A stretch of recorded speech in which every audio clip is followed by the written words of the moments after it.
Bonjour à toutes et à tous, c'est Paul Dame pour vous présenter un nouveau sapin en sucette sur intelligence et fatigue.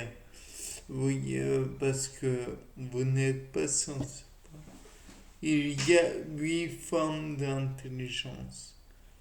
Interpersonnelle, intrapersonnelle, kinesthésique, naturaliste, logique, verbal, spatial et musical. Dans tous les cas de figure, on peut dire que si la personne est fatiguée, cela va avoir un impact sur ses capacités, que cela soit ponctuellement ou à durée indéterminée. Chacun peut avoir bien sûr un nombre de capacités indéfini. C'est pas la personne qui aura simplement une des 8. On a tous les 8 à des degrés différents. Et naturellement, ça va être influencé, comme je l'ai précédemment dit, par la fatigue. Puisque quand on y pense, tout le monde peut se connecter interpersonnellement, intra, un, un, deux, trois. Entre chacun, il peut y avoir des liens, des relations. Chacun peut savoir ce qu'il ressent. Chacun peut voir le vivant, le végétal. Chacun peut ressentir plus ou moins la musique. Chacun peut voir dans l'espace plus ou moins bien ce qu'il veut. Chacun peut imaginer verbalement des petites choses ou lire un livre ou penser ou chacun peut dire ce qu'il veut dans la limite du raisonnable bien sûr. Chacun peut imaginer dans le camp de l'autre sa posture, sa façon de se mouvoir et donc intelligence kinesthésique pour le dernier point. Et donc on peut envisager que par là, il est nécessaire que pour imaginer ou ressentir la chose, la personne doit être dans un état tout à fait correct, que son cerveau puisse, comment dire,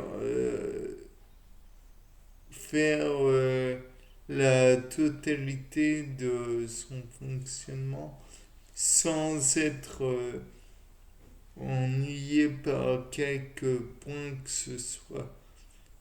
Après tout, imagination, c'est que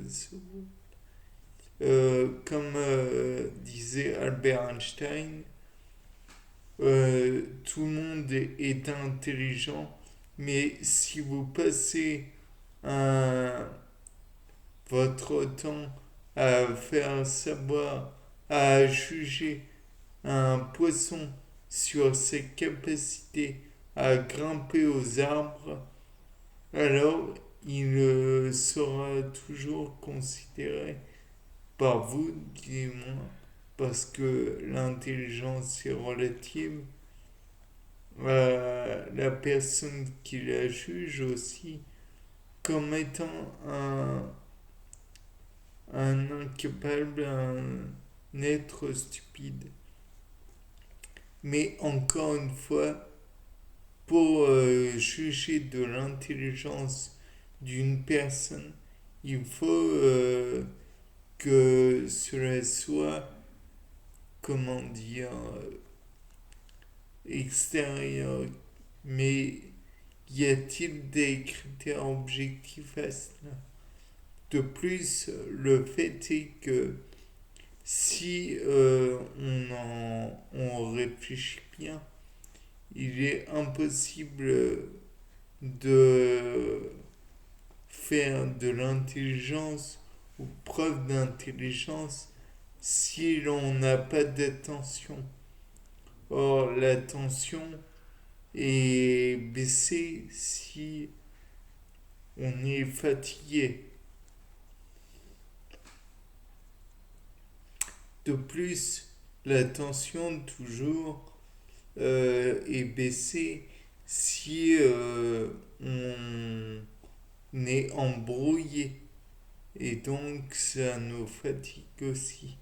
Dans tous les cas de figure, beaucoup de la totalité, en fait, des formes d'intelligence est abaissée, disons, oui, rabaissée, on va dire, lorsque l'attention n'est pas présente. Et l'attention vient quand on a un certain taux de dopamine. La dopamine étant l'hormone, entre guillemets, hormone du plaisir, du bien-être, je sais pas, au même titre qu'il y a de la sérotonine qui est en jeu.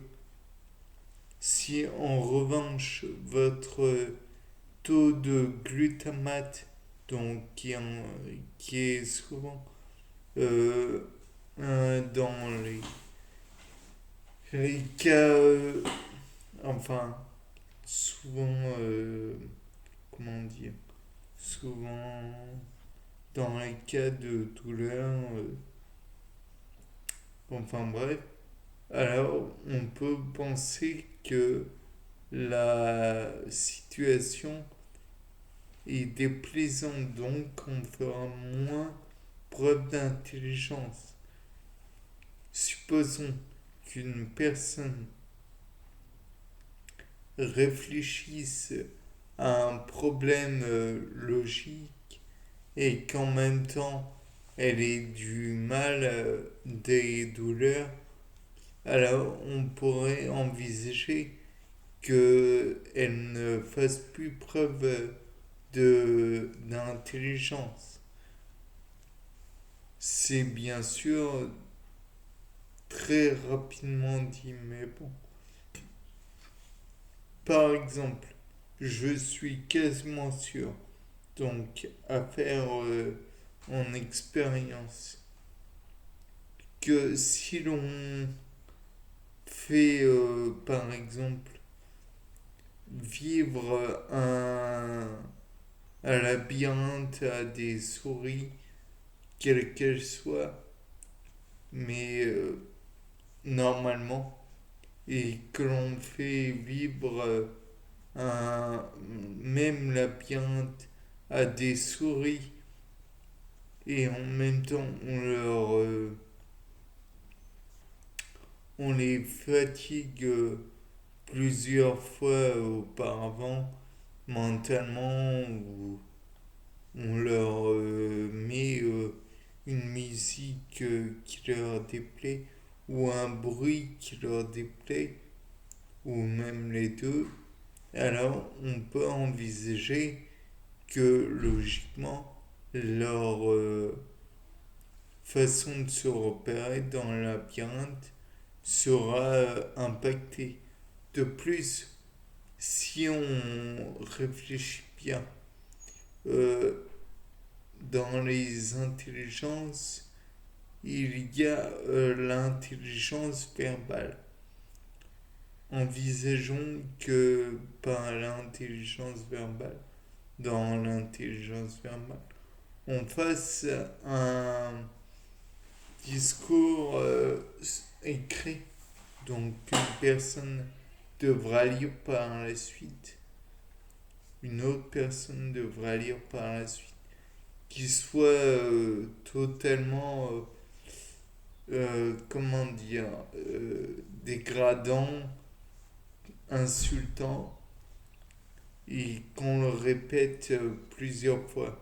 Par exemple, que l'on écrive un texte insultant le lecteur. Par la suite, on pourrait dire que la, l'intelligence intrapersonnelle pourrait être impactée. Ou alors, peut-être que si il est écrit un texte insultant ou navrant sur un animal ou un végétal, l'intelligence naturaliste sera impactée. Bien. C'était Paul Dame pour un nouveau sapin en sucette. Au revoir.